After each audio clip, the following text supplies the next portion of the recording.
కేవలం కొమ్మల యొక్క ప్రయోజనాలే లక్ష్యంగా 9 డిమాండ్లు పెట్టుకొని మేము పనిచేసి ఉన్నాం. దాంట్లో ప్రప్రథమైనటువంటి డిమాండ్ అన్ని కూడా మేము ఆ రోజు రాజకీయ పార్టీలతో కొట్లాడి సాధించుకోవడం జరిగింది. ఉమ్మడి ఆంధ్రప్రదేశ్ రాష్ట్రంలో ఉన్నప్పుడు శాలివాహన చక్రవర్తి జయంతిని, మొలమాల గారి జయంతిని ట్యాంక్ బండ్ మీద ప్రభుత్వం నిర్వహించేది. ఆంధ్రప్రదేశ్ విడిపోయిన తర్వాత మా రాష్ట్రంలో మొలమాల గారి జయంతి చేయకపోతే ఆంధ్రప్రదేశ్ కుమ్మరి వ్యవసాయం తరపు నుంచి మేము పోరాడి ఈ రోజు మొలమాల గారి జయంతిని ఆంధ్రప్రదేశ్ ప్రభుత్వం అధికారికంగా నిర్వహించడంతో పాటు ఈ సంవత్సరం తుమ్మలపల్లి కళాక్షేత్రం కూడా నిర్వహించడం జరిగింది.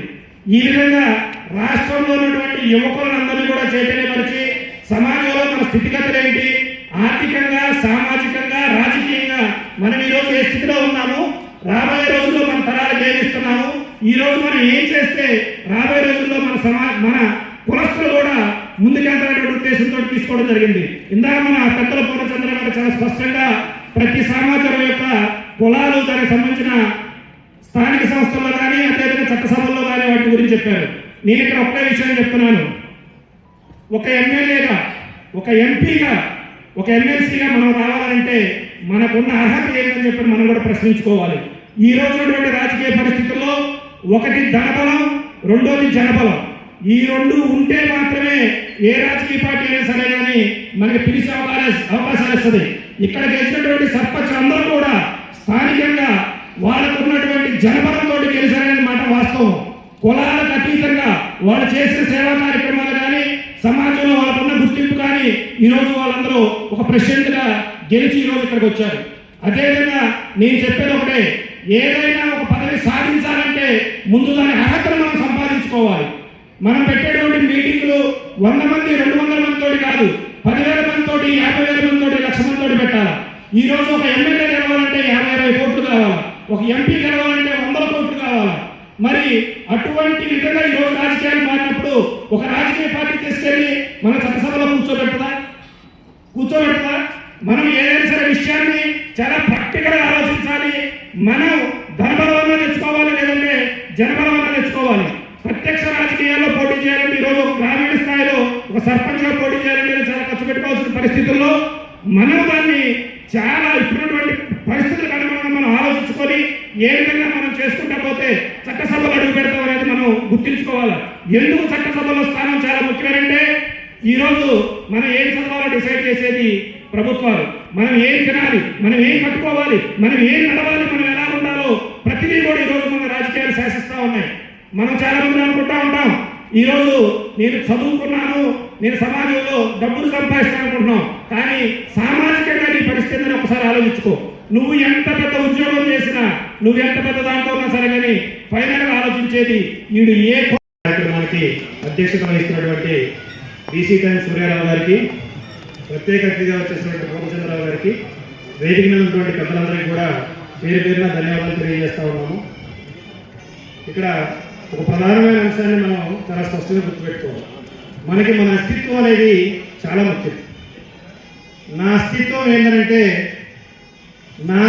ఏంటంటే నా పేరు కాదు, నా అస్తిత్వం అనేది నా చరిత్ర ఎక్కడి నుంచి వచ్చింది, నా చరిత్రలో పుట్టిన గొప్పవాళ్ళు ఎవరు, వాళ్ళు ఆ రోజు ఏం చేశారు, నేనేం చేస్తున్నాను, రేపు నా భవిష్యత్తు తరాలకు ఏమి ఇస్తున్నాను అనేది మాత్రమే నా అస్తిత్వాన్ని తెలియజేస్తుంది. నా అస్తిత్వం ఏంటంటే పాల సముద్రం చిలుకుతున్నప్పుడు అమృతం వస్తే కల్తీ లేని పాత్రలో నన్ను పట్టుకుంటే అమృతం అటువంటి సద్గుణాలన్నీ ఉన్నాయన్నప్పుడు దక్ష ప్రజాపతి విష్ణు చక్రాన్ని కుమ్మరి సాయిగా మార్చి కుండను తయారు చేసి ఆ కుండలో అమృతం యొక్క సద్గుణాలన్నీ నిలిపినటువంటి వ్యక్తి ప్రజాపతి వంశస్థుని నేను. ఈ అఖండ భారతదేశాన్ని అయినటువంటి శాలివాహన చక్రవర్తి వారసుని, శాలివాహన శ్రేష్ఠ సృష్టికర్త అయినటువంటి శాలివాహన వారసుని నేను. పురుషాధిపత్య ప్రపంచంలో కేవలం బ్రాహ్మణులు, ఆధిపత్య కులాలు మాత్రమే సంస్కృతంలో రామాయణాన్ని, మహాభారతాన్ని రాస్తున్నటువంటి కాలంలో మహిళలు బయటకు వచ్చి చదువుకోవడానికి కూడా భయపడినటువంటి సందర్భంలో ఆడవాళ్ళు అబల కాదు సబలని నిరూపిస్తూ రామాయణాన్ని సంస్కృతం నుంచి తెలుగులో రాసినటువంటి మొలమాంబ వారసుని నేను. అదేవిధంగా ఈరోజు ఈ కార్యక్రమానికి 4 మహాద్వారాలు ఏర్పాటు చేసి వాటికి ఇటువంటి మన చరిత్రటువంటి గొప్ప వ్యక్తులటువంటి పేర్లు పెట్టినటువంటి ఒక కార్యక్రమాన్ని నిర్వహిస్తున్నటువంటి మన సూర్యారావు గారి యొక్క సోదరుని నేను. నా అస్తిత్వం అంటే కేవలం నా పేరు, నాకున్న హోదాను, నాకున్న డబ్బు, సమాజంలో నాకున్న పలుకుబడే కాదు. ఈ సమాజంలో నా కులస్తులు ఉన్నటువంటి స్థితిగతులు ఏదైతే ఉన్నాయో అది నా అస్తిత్వం. నేను చెప్తా ఉన్నాను, యువకులు కూడా నేను కూడా చెప్తా ఉన్నా, మీరందరూ కూడా రాజకీయాల్లోకి రండి. ఒకప్పుడు ప్రభుత్వ సంస్థల్లో, ప్రభుత్వ కాలేజీల్లో మనకి సంఘాలు ఉండేవి, ఏది విద్యార్థి సంఘాలు ఉండేవి, ఉద్యోగ సంఘాలు ఉండేవి. ఇప్పుడంతా కూడా గవర్నమెంట్ వ్యవస్థలన్నీ మారి ప్రైవేటీకరణ పోయిన తర్వాత ఎక్కడా కూడా సంఘాలు లేవు. దీనివల్ల ఎవరికి కూడా నాయకత్వం అనేది బలంగా లేకపోవడం వల్ల మన సామాజికాన్ని కూడా చాలా వెనకబడిపోతున్నాయని మనకి చాలా చాలా వాస్తవం.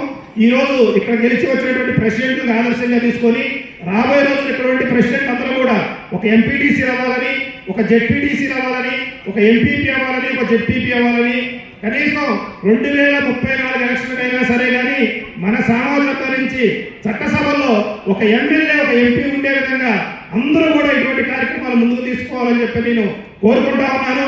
ఈ రోజు నాకు ఈ అవకాశం ఇచ్చినటువంటి సూర్యారావు గారికి, అదేవిధంగా ఈ కార్యక్రమానికి తనకు సహాయ సహకారం ఇచ్చినటువంటి కమిటీకి అందరికి కూడా పేరు పేరున ధన్యవాదాలు తెలియజేస్తూ సెలవు తీసుకుంటున్నాను.